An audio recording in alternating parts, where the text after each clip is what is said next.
بسم الله الرحمن الرحيم. الحمد لله رب العالمين، والصلاة والسلام على سيدنا رسول الله صلى الله على محمد صلى الله عليه وسلم. مشاهدينا الكرام في كل مكان، السلام عليكم ورحمة الله وبركاته.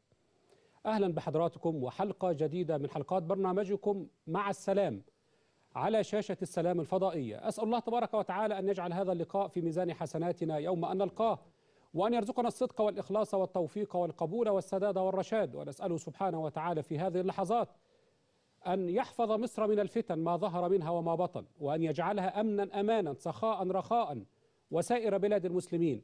ونسأله سبحانه وتعالى أن يحفظ مصر من كيد الكائدين، ومن حقد الحاقدين، ومن حسد الحاسدين، ومن تآمر المتآمرين. آمين آمين يا رب العالمين. مشاهدينا الكرام، حلقتنا النهاردة مقسمة لفقرتين. الفقرة الأولى بنتكلم فيها عن اللي الكل بيتكلم فيه، ألا وهو غلاء الأسعار، وخاصة أسعار الخضروات والفواكه. هنتكلم في هذا الموضوع. الفقرة الثانية هنتناقش في موضوع آخر، وموضوع واقعي، وموضوع أتت إلينا رسائل عديدة يعني خلال اليومين اللي فاتوا فقط منذ بداية بث قناة السلام وافتتاح برنامج مع السلام، عن الطلاق ومشاكله وإيه الأسباب اللي أدت إلى الطلاق، ومشاكل كثيرة أتت إلينا عبر خدمة الواتس على 010 90 27 384. بالتأكيد هنستقبل اتصالاتكم ومشاركاتكم ونسعد بها، زي ما بقول دايما ده برنامج حضراتكم. التواصل من خلال تليفونات 02 38 35 869 و 02 38 35 870. هنسعد بالكل إن شاء رب العالمين. مشاهدينا الكرام، في الفقرة غلاء الأسعار بيسعدنا ويشرفنا أن يكون معنا ضيفا في هذه الفقرة المهندس محمد إبراهيم نافع، رئيس مجلس إدارة ربط التجار سوق الجملة ب 6 أكتوبر وعضو مجلس الأمناء. المهندس محمد نافع من الشخصيات الجميلة، الشخصيات السلسة، الشخصيات البسيطة، الشخصيات اللي بتقول اللي يرضي ربنا سبحانه وتعالى، حتى لو الكلام هيسبب له مشاكل أو هيسبب له مشاكل، وخاصة مع المسؤولين، سواء مع محافظ الجيزة، سواء كجهة تنفيذية أو جهة أمنية. ولذلك حبينا إن احنا لما جينا نتكلم عن ارتفاع الأسعار وغلاء الأسعار والمشاكل اللي الناس كلها بتحس بيها في مسألة الخضروات والفواكه، حبينا إن احنا نسعد ونشرب بالمهندس محمد إبراهيم نافع اللي مشرفنا في حلقة برنامج مع السلام. أهلا وسهلا باشمهندس. أهلا وسهلا. منورنا يا باشمهندس. الله يخليك، وبشكر حضرتك على المقدمة لا ده واجب علينا اللي أنا ما استحقهاش. لا ده احنا نسعد بيك ونفخر بيك يا باشمهندس، دايما ربنا يكرمك. ربنا يبارك في حضرتك. هدخل مع حضرتك في الموضوع مباشرة، وخلينا كده بطبيعتنا. أنا قبل الموضوع بس بستأذنك، يعني بعزي شعب مصر كله في الأحداث اللي حصلت لينا طبعا في الكنيستين. وبقول للإخوة المسيحيين، احنا بنعزي المسلمين قبل ما نعزي المسيحيين. الكل مصري. بقول للإخوة المسيحيين، ديننا مش كده، الإسلام عمره ما كان كده. الإسلام يمكن زي ما أنا بقول دايما وصانا بالحيوان. نعم. سمعنا عن الست اللي دخلت النار في هرة، والرجل اللي دخل الجنة في كلب. جميل. الإسلام اللي دخل الجنة في كلب، في حيوان. ما بالك بقى أمرنا بإن احنا ناخد بالنا بالحيوان، فما بالك بالإنسان. مش ممكن يكون دين الإسلام السماحة والجمال ده يقول اقتل باسم الدين أو روع بني آدم باسم الدين. مش ممكن. ديننا دين جميل، وإحنا والإخوة المسيحيين مصريين. جميل. وهنبقى إلى الأبد مصريين، وإيدينا في إيدين بعض ضد أعداء الوطن وأعداء الدين داخليا وخارجيا. طبعا طبعا طبعا. بس أنا يعني طبعا كنت ربنا يبارك فيك. لا دي مقدمة مهمة جدا، واحنا بنؤكد على كلام حضرتك. احنا ضد كل الأفكار المتشددة، ضد كل الأفكار التكفيرية، ضد كل الأفكار الداعشية، ضد كل الأفكار اللي بتنادي بهدم الدولة، اللي بتهدم الدولة بالظبط. لأن مصر لو لا قدر الله وقعت هتقع بينا كلنا، مش هتفرق، مش هيبقى في أمة عربية، ولكن ولن تقع بإذن الله رب العالمين. إن شاء الله. بإذن الله مصر لن تقع بإذن الله رب العالمين، لأن مصر باقية بإذن الله رب العالمين ومحفوظة، لأن ده يكفي أنها ذكرت في القرآن الكريم. أكيد. وأمر تاني يا باشمهندس محمد، لا أمر إشارة سريعة بس جت في خاطر الآن. مصر لما بقول موجودة في القرآن الكريم، يكفي لما بنقول اسم مصر، الميم والصاد والراء، يكفي ان انت لما بتقرا كل حرف انت بتاخد عليه حسنه، لان الحسنه ب10 امثله في القران. طبعا. فاحنا بنتعبد لربنا باسم مصر في القران الكريم. أكيد. ندخل بقى في موضوع الاسعار. اتفضل يا فندم. انت دخلتني في حته تانية معلش.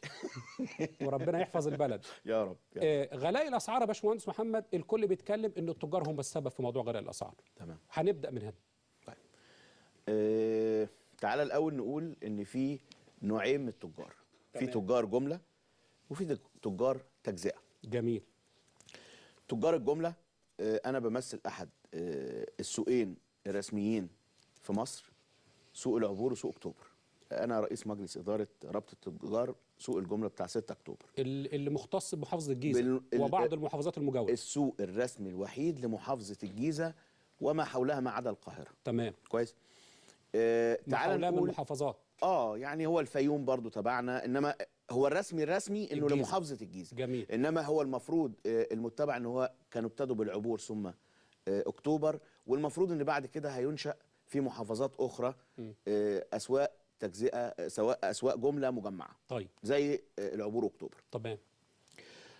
احنا في اكتوبر عشان الناس تبقى عارفه الشغل بتاعنا عباره عن ايه.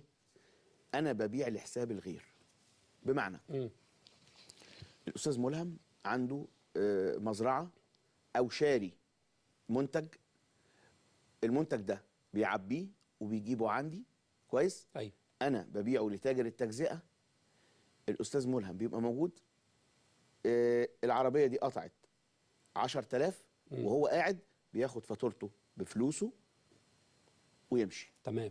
تاجر التجزئه بياخد آجل، نقول بنسبة 95 98% من تجار التجزئة بياخدوا آجل. تمام. وما بيمدوش على ورق ولا حاجات من دي، اللي بيضمنهم الحاجة الوحيدة سمعتهم. تمام. فالنهاردة أولا مفيش تاجر خلقه ربنا يقدر يتحكم في سعر سلعة. ليه؟ أيوة. لأن السلع دي قابلة للتلف. أنا بتكلم على الخضار والفاكهة. تمام. سلع قابلة للتلف. النهاردة حضرتك لو نزل لي فراولة، كويس، لو ما اتباعتش النهاردة بكرة تترمي. فلازم تنزل تتباع. ايه اللي بيحكم عليها؟ العرض والطلب. تمام.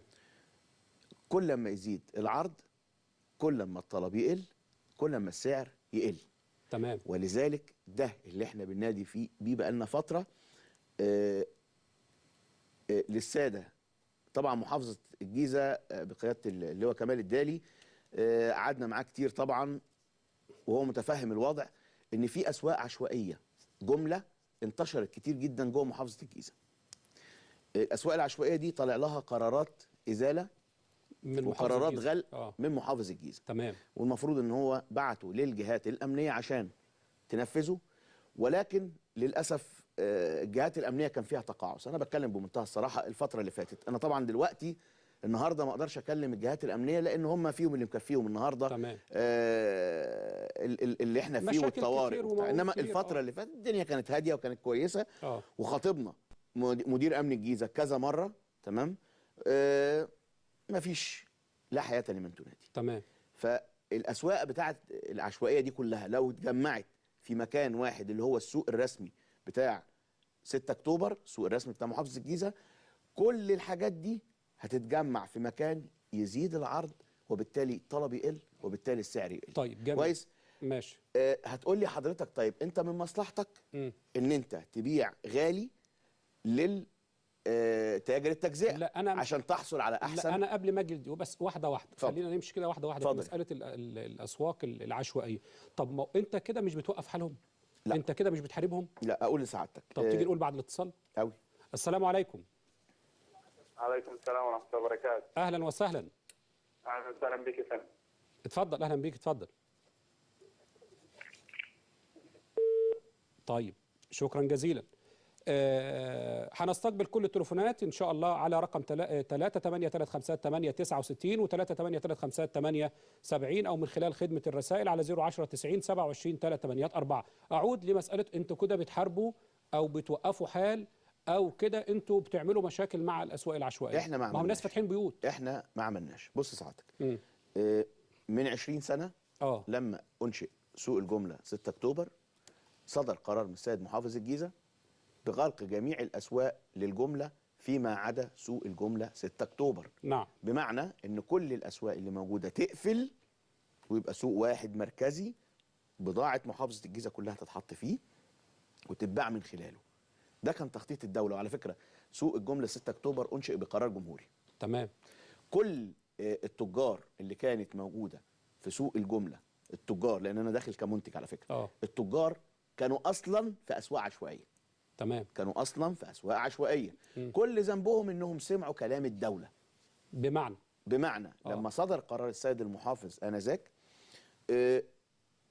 اتفضلوا لو سمحتوا اقفلوا هنا واتفضلوا روحوا 6 اكتوبر. كان بقى في ساقية مكي، وكان في العمرانيه، وكان في ترسا وابو النمرس كان في كتير قوي. تمام. كل الناس دي سمعوا كلام المحافظه وقالوا لهم تمام، لان طبعا كان ليهم تجربه قبل كده في رود الفرج. ايوه. رود الفرج اتشال بالقوى الجبريه وراح سوق العبور. كويس. فالناس دي لما جت القوى الامنيه عشان تشيلهم قالوا لهم امين حاضر، اتنقلوا. فلما اتنقلوا خلاص بقى في سوق مركزي واحد. الدوله بتقول لك لا للعشوائيه، احنا بنخطط ان المكان ده مدروس يخدم على محافظه الجيزه كلها. تمام. فالناس دي اتنقلت. لما اتنقلت خلاص اشتغلنا. لما نيجي بعد كده نلاقي الناس دي في ناس مكانها قعدت وبتبيع، لا ده في كلب مكيالين بقى. ده انت نقلتني وانا شغال اصلا. ده في ناس منهم كانوا فاتحين تحت بيوتهم. يعني الراجل ساكن فوق وتحت بيته المحلات دي. ايوه. كويس. لما تيجي تنقلني يبقى ما تسمحش لحد غيري يقعد. تخيل حضرتك النهارده لو تجار العبور فوجئوا ان في ناس راحت فتحت محلات في رود الفرج، ده هتبقى مجزره. مش كده؟ نفس الفكر. انا مع الدوله، ولذلك احنا بنقول تجار سوق الجمله بتاع 6 اكتوبر في ظهر الدوله، بلاش نخليهم في وش الدوله. طب ليه عملوا احتجاجات في الفتره الاخيره؟ ما هو ليه؟ لان حضرتك انت نقلتني بالقوه الجبريه وانا احترمتك. تمام وما عملتش مشاكل وقعدت 20 سنه. في 2011 لما حصلت النكسه بتاعه الشرطه بقت بره الخدمه، احترمنا ده وقعدنا يمكن اللي هو الفراغ الامني اللي حصل. الفراغ الامني اللي حصل وكلنا عارفين. احترمنا ده وما بقيناش ننادي ولا نقول ان يا جماعه ما تعملوا. لما ابتدت الشرطه ترجع وهي النهارده ما شاء الله بقت زي الفل، بقينا نرجع نقول لهم يا جماعه في اماكن عشوائيه. المشكله في ايه؟ الناس متخيله ان الاسواق العشوائيه دي بتبيع مثلا 20% من اللي احنا بنبيعه. لا، حجم تجاره الجمله لو قلنا 100% في محافظه الجيزه، سوق الجمله بتاع 6 اكتوبر بيبيع من 15 ل 20% بس. والاسواق العشوائيه بتبيع من 80 ل 85. اللي هي ايه؟ معلش عايزين اللي هي الاسواق العشوائيه. يعني مثلا انا عندي مثلا في الشارع في سوق مثلا راجل فاتح سوق مش تجزئه. لا، جمله. في فرق بين اسواق يعني زيه زي اللي موجود في 6 اكتوبر بس في مكان تاني. بس في اماكن تانية زي ترسا وابو النمرس وكمبيره الاماكن الكتير. بالظبط كده. انما الاسواق التجزئه المجمعه المحترمه مش اللي فرشه في الشارع، احنا بننادي بيها بقى، لان ده احد